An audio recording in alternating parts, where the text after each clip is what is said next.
मोदी जी की सरकार फर्जी मोदी की गारंटी देती घूम रही है। वो चाहती नहीं है कि देश तरक्की करे।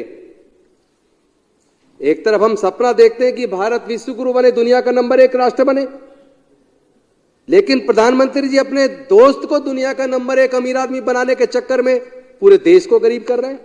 इस अवसर पर मैं माता सावित्रीबाई फूले और ज्योतिबा राव फूले जी को याद करना चाहता हूं, जिन्होंने भारत में 1 जनवरी 1848 को भारत की महिलाओं के लिए पहला स्कूल खोला।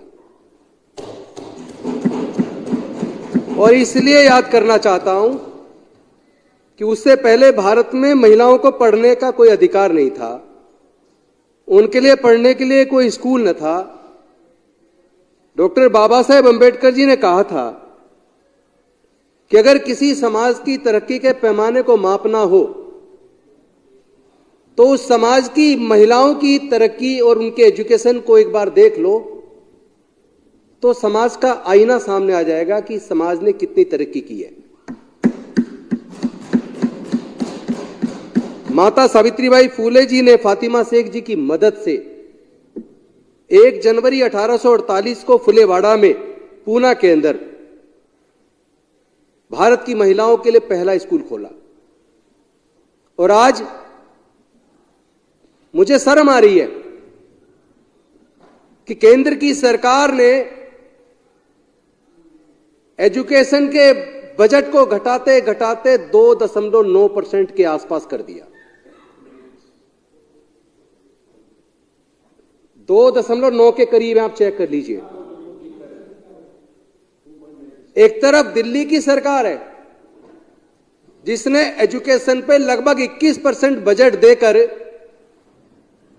समाज की तरक्की का रास्ता प्रशस्त किया है, और एक तरफ केंद्र की सरकार है जिसने एजुकेशन के बजट को घटाकर केवल लगभग 2.9% कर दिया। इसका मतलब केंद्र की सरकार, मोदी जी की सरकार फर्जी मोदी की गारंटी देती घूम रही है। वो चाहती नहीं है कि देश तरक्की करे। एक तरफ हम सपना देखते हैं कि भारत विश्व गुरु बने, दुनिया का नंबर 1 राष्ट्र बने, लेकिन प्रधानमंत्री जी अपने दोस्त को दुनिया का नंबर 1 अमीर आदमी बनाने के चक्कर में पूरे देश को गरीब कर रहे हैं। ऐसे देश तरक्की कैसे करेगा? जब तक आप एजुकेशन का बजट नहीं बढ़ाएंगे तब तक देश तरक्की नहीं कर सकता।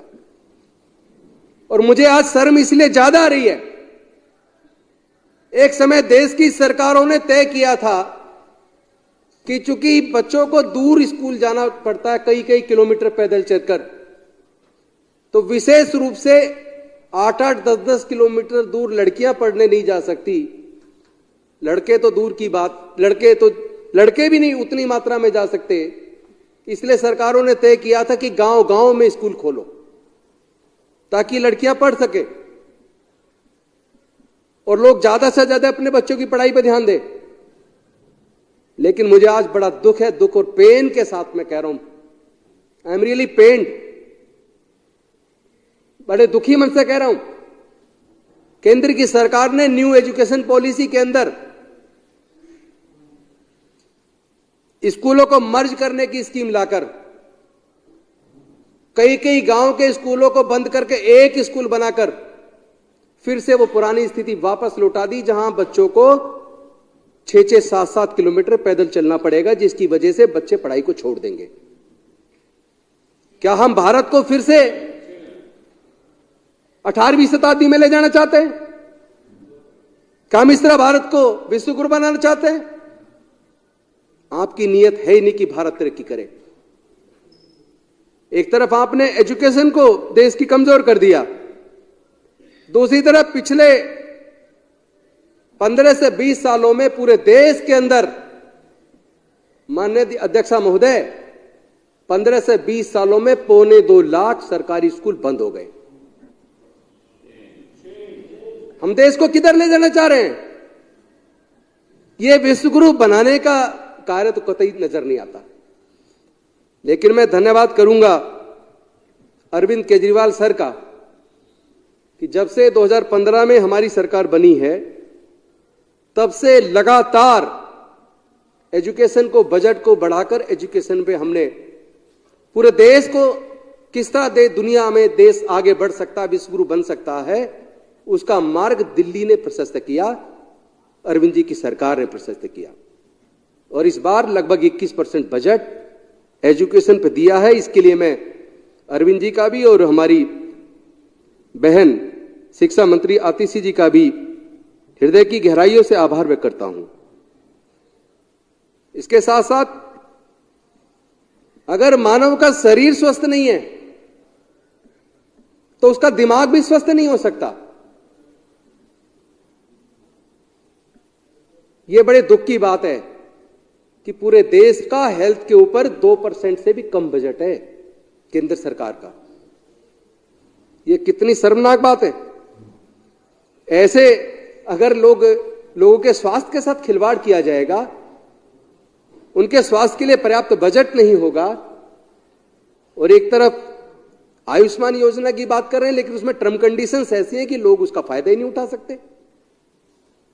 यह तो बिल्कुल ऐसे हो गया जैसे scheme is made, is designed in such a way to fail the scheme. यानी स्कीम तो बनाओ लेकिन लोग उसका फायदा ना उठा पाए।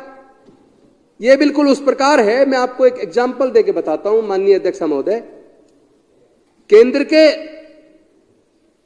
माइनॉरिटी अफेयर्स मंत्री जी ने लखनऊ के अंदर लगभग 2018-19 की बात है, माइनॉरिटीज अफेयर्स मंत्रालय ने एक वहां पे मीटिंग बुलाई और देश के जितने भी माइनॉरिटी अफेयर्स के मंत्री हैं उनको वहां बुलाया। बाई चांस मुझे उसमें जाने का मौका मिला तो सारे राज्यों के जो बीजेपी शासित राज्य थे सब लोग केवल उनकी तारीफ कर रहे थे, बहुत अच्छा, बहुत अच्छा, बहुत अच्छा। मैंने कहा माइनॉरिटी अफेयर्स मंत्रालय को एक सुधार करना चाहिए कि माइनॉरिटी के डेवलपमेंट के लिए माइनॉरिटी डेवलपमेंट फाइनेंस कॉरपोरेशन बना है, national minority development finance corporation, जो उनको लेन देने का काम करता है। लेकिन उसकी शर्त ऐसी है कि जिस परिवार की, ग्रामीण क्षेत्र के जिस परिवार की सालाना इनकम 65,000 से कम हो, केवल वो लाभ उठाएंगे, और शहरी क्षेत्र में जिसके पूरे परिवार की इनकम 1,25,000 सालाना से कम हो, केवल वो उस लोन को ले सकते हैं, वो केवल फायदा उठाएंगे। मैंने कहा कि मेरे दिल्ली के अंदर तो मिनिमम वेज वही लगभग 2 लाख रुपए से ऊपर है, तो फिर मेरे दिल्ली का तो माइनॉरिटी समाज इस लोन को ले ही नहीं सकता। इसका मतलब आपने तो स्कीम इसलिए बनाई है ताकि नाम को स्कीम दिखा दे कि माइनॉरिटी का विकास करना है, लेकिन उनको कुछ देना नहीं है। तो उसी प्रकार यहां हेल्थ, अगर आपका शरीर स्वस्थ नहीं है और आप स्वास्थ्य का बजट भी कम करते जा रहे हैं, स्वास्थ्य पे पैसा ही नहीं खर्च कर रहे, तो जब शरीर स्वस्थ नहीं होगा तो आदमी मन से डिप्रेशन में रहेगा, और जब मन स्वस्थ नहीं होता तो कभी भी आदमी जीवन में तरक्की नहीं कर सकता। लेकिन मैं धन्यवाद करूंगा अपनी सरकार का। हमने